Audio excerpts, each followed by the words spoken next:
మీ business ను develop చేసుకోవాలి అనుకుంటున్నారా? మీ పరపతిని పెంచుకోవాలి అనుకుంటున్నారా? అయితే ఓకే టీవీ ద్వారా ఎల్ బ్యాండ్, ఆస్ట్రన్ band ad, scrolling ad, ad with voice overs, logo bug, video ads ద్వారా మీ యాడ్స్ ను పబ్లిష్ చేసుకోండి. సంప్రదించవలసిన ఫోన్ నెంబర్ 8520917933. కారణాలు ఏముండవండి. ఏ కారణాల వల్ల నాకు అవసరం లేదు. నేను 18 సంవత్సరాల సుదీర్ఘ రాజకీయాలలో నేను ఎక్కడ కూడా పొరపాటు చేయలేదు. ప్రజాసేవకి అంకితమైన ప్రజలు ఉంటా, ప్రజల మేలు కొరకు ఈరోజు కాంగ్రెస్ పార్టీ, కేంద్రంలో ఉన్నటువంటి కాంగ్రెస్ పార్టీ మరి అక్కడ వాళ్ళ ప్రాణం త్యాగాలు చేసి ఈరోజు ఉన్నారు కనుక తప్పకుండా నా వంతు పాత్ర ఉంటుందని చెప్పి రేవంత్ రెడ్డి గారి నాయకత్వంలో వారితో కలిసిన దానికి నా మనసు ఒప్పింది పోయింది. తర్వాత చెప్తా ముందు తర్వాత చెప్తా. అడుగుజాడల్లో నడుద్దాము. చాలా మంచి గవర్నెన్స్లో ఉంది. అది ప్రజలే రీసెంట్గా ఎలక్షన్స్లో తీర్పిచ్చారు.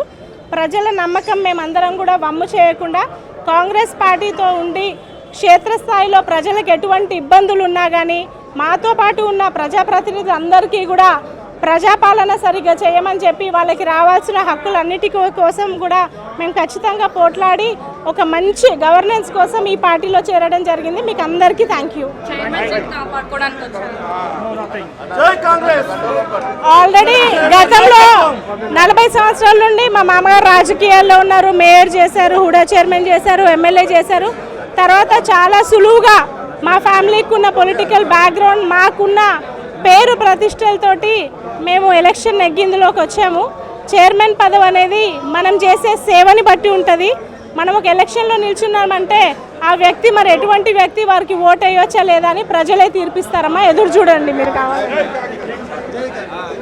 రైట్, ప్రస్తుతం అంతా మాట్లాడడానికి కాంగ్రెస్ పార్టీ సీనియర్ నాయకులు విహెచ్ కురమంతా ఉన్నారు. వారిని అడిగి మరిన్ని తెలుసుకుందాం. సార్ చెప్పండి, ప్రెస్ మీట్ పెట్టిరు, ఖమ్మం టికెట్ ఎక్స్పెక్ట్ చేస్తురా?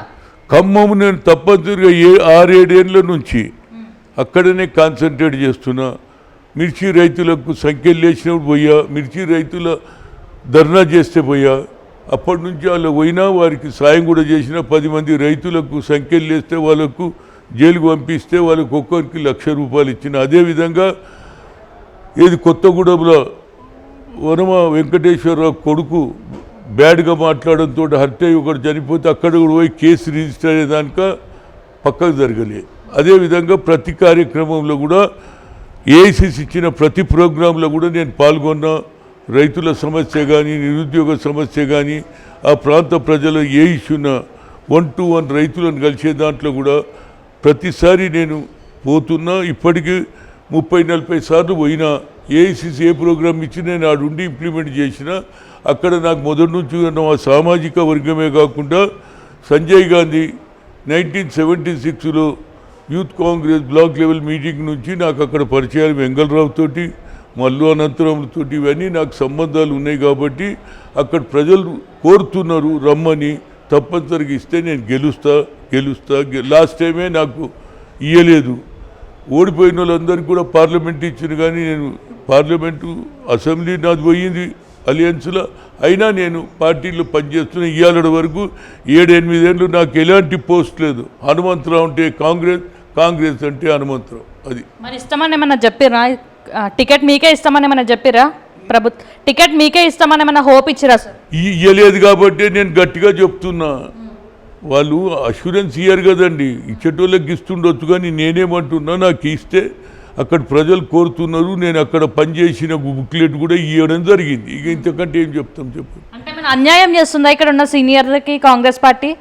ఏమైనా అన్యాయం చేస్తుందా ఇక్కడ ఉన్న సీనియర్? అన్యాయం అనేది ఎప్పుడు చెప్తా అంటే ఎలక్షన్లో న్యాయం జరగకపోతే అప్పుడు మాట్లాడితే. నేను ఇప్పుడే అన్యాయం ఎట్లా చెప్తా? నాకు కాన్ఫిడెన్స్ ఉంది రేవంత్ రెడ్డి మీద. ఆయనకు నేను అవుట్రైట్ సపోర్ట్ చేస్తున్నా. ఆయన తప్పనిసరిగా హైకమాండ్, అదేవిధంగా వేణుగోపాల్ గారు ఇచ్చిన ప్రాంతాలు కూడా తిరిగిన మొన్న ఎలక్షన్లో.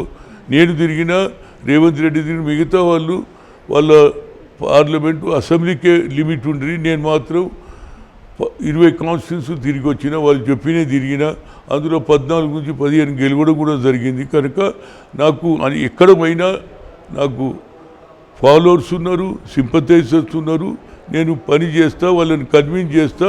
బీసీ ఓట్లను కాంగ్రెస్ వైపు తిప్పడానికి కూడా నా ప్రయత్నం చేస్తా.